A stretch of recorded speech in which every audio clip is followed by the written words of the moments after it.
제일 인간다운 게 뭔지 아세요? 약점이에요. 인간이 가장 인간다운 모습은 뭐냐면 인간의 약점이 있는 거예요. 원시시대 때 이렇게 나가보니까 인간이 너무 약한 거예요. 그래서 막 사방팔방에서 막 달려드는 거예요. 이리 때도 달려오고, 뭐, 야, 우리 인간이 너무 약하잖아요. 뭐, 손톱이 있는 것도 아니고, 입으로 뜯을 수 있는 것도 아니고. 그래서 옆에 있는 애가 돌을 하나 깼어요. 이게 강하다. 그래서 만든 게 돌도끼예요. 그래서 한 놈이 돌도끼를 만드니까 이걸로 다 잡을 수 있는 거예요. 그래서 이제는 너도 나도 옆에서 돌을 날카롭게 한 다음에 돌을 가지고 집어 던지고 깨고 하니까 뭐예요? 누구를 제압하기 시작해요? 야생 동물을 제압하기 시작한 거예요. 그래서 얘네들이 모여요. 야, 혼자 가면 위험하니까 우리 모여야 돼. 모이고 이제는 그 밤에 나가지 마. 동물 속에 다 있고 도끼 하나 들고 있는 거예요. 근데 한 놈이 캐다가 보니까 불꽃이 튀어요. 그러다가 불이 붙었어요. 뭐를 발견한 거예요? 불을 발견한 거예요. 이거 뭐니? 이렇게 해서 여기 보니까 밤마다 왔던 야생동물이 안 와요. 뭐를 켜놓으니까? 불을 켜놓으니까. 아, 이것들이 불이 약하구나. 그래서 불을 켜놓고 도끼를 계속 하다 보니까 한 놈이 뭐예요? 아, 이거 너무 비효율적인 것 같아. 갈기 시작해요. 그래서 타제석기가 아니라 마제석기를 개발한 거예요. 그 다음에 어떤 놈이 가더니 야, 이거보다 더 강한 게 있어. 녹여가지고 뭘 하니까 뭐가 됐어? 그게 무슨 시대? 철기 시대예요. 철기 시대가 오면서 완전히 제압한 건 뭐냐면 야생 동물들이에요. 인간이 야생 동물을 제압하기 시작했던 그게 선사시대 때 석기시대와 철기시대로 넘어오는 거예요. 철기시대로 넘어오니까 어떻게 되죠? 이제부터는 야생 동물이 문제가 아니고 동족 간에 저기 자꾸 이렇게 우리가 야생 동물일 때는 한 종족에서 같이 싸웠는데 이젠 야생 동물은 우리한테 안 와요. 그러니까 옆에 있는 놈이 우리 걸 뺏기 시작하는 거예요.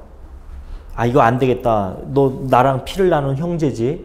그러니까 우리 이쪽 지역은 우리가 지키고 이쪽 지역은 이쪽 이렇게 하자. 이건 무슨 시대? 이제 부족 시대예요.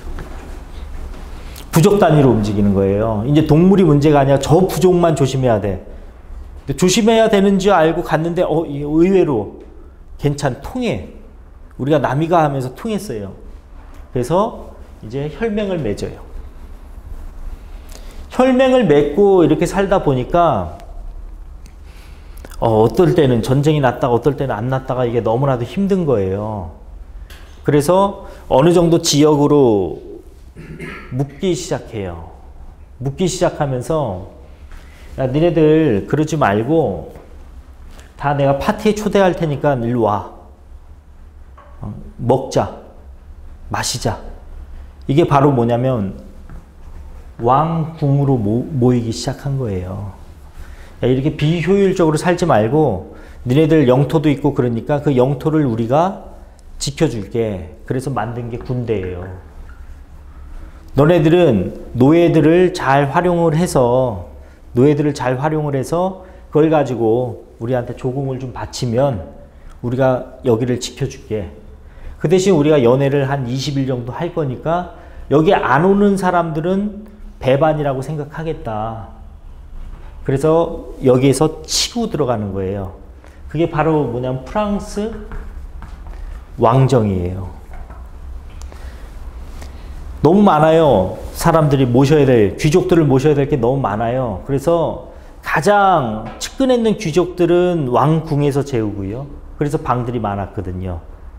그대로 얘네들 삐끼지 않도록 왕궁 근처에 똑같이 만들어 놓은 제2의 왕궁을 건축해서 거기서 매너를 가르쳐 주는 거예요. 그게 바로 뭐냐면 호텔이에요. 그게 호텔의 기원이에요. 거기서부터 뭐예요? 20일 동안 아니면 길게는 30일 동안 그 지역을 지배했던 그 사람들이 다 여기 모여 있으니까 거기는 뭐예요? 비어 있잖아요. 이걸 누가 지켜주기로 했어요? 왕이 보낸 군대가. 그 대신 군대가 지켜주니까 거기서 무사들이 다 국가 소속의 군대로 다 들어간 거예요. 자기 지역에 또 군대를 세우면 그거는 배반으로 알고 치고 들어가고. 그러다 보니까 관리해야 될 게 뭐만 남아요? 이제는 사람을 관리해야 되잖아요. 농노제도로 묶어놔가지고. 일할 사람. 그래서 그게 뭐예요? 토지.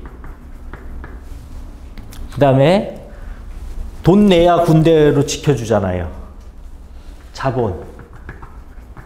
누가 일했어요? 사람, 노동. 이 세 가지가 자본주의의 가장 핵심 요소가 되는 거죠. 그래서 토지만 있으면, 주인만 있으면 거기서 생산되는 돈을 관리할 수 있는 사람들이 이제는 권력을 갖기 시작하죠. 그 사람들이 이제 자본가가 되기 시작하는 거예요. 그러면서 뭐예요? 이 노동은 인력을 가지고만 하죠. 그러다가 1800년도에 어떻게 돼요? 영국에서 증기기관이 발명되면서 획기적으로 생산력을 높이게 되죠. 그걸 무슨 시대라 그래요? 산업시대라 그러는 거예요. 이제는 대량 생산 체계가 이루어졌어요. 그러다 보니까 이제는 이 값싼 노동력이 뭐로 대체되기 시작해요? 기계로. 기계로 대체되면서 이제는 기계를 다룰 수 있는 사람은 최고의 돈을 갖지만 기계를 다루지 못하는 사람은 어떻게 해요? 하층민으로 전락하죠. 그게 플로레타리아 혁명으로 연결되면서 뭐예요? 야, 이렇게 살 수는 없다. 자본가들 너무 착취를 한다. 그래서 일어난 세계대전 이후에 뭐예요? 자유민주주의와 공산주의의 대립으로 있다가 지금 이제 마지막 남은 이 대치국가가 어디예요? 한국이잖아요.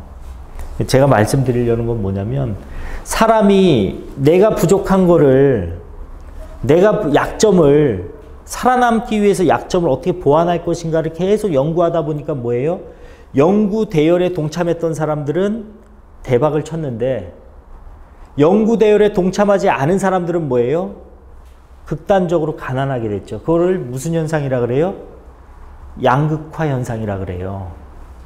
직업을 논할 때 양질의 직업, 고급 직업을 논하느냐 아니면은 그냥 먹고 사는 직업을 논하느냐에 따라서 전략이 좀 바뀌어야 되거든요. 제가 말하는 직업은 전부 다 양질의 직업만 말하는 거지 어디라도 취업하면 돼라는 그런 취업을 말하는 게 아니에요, 저는.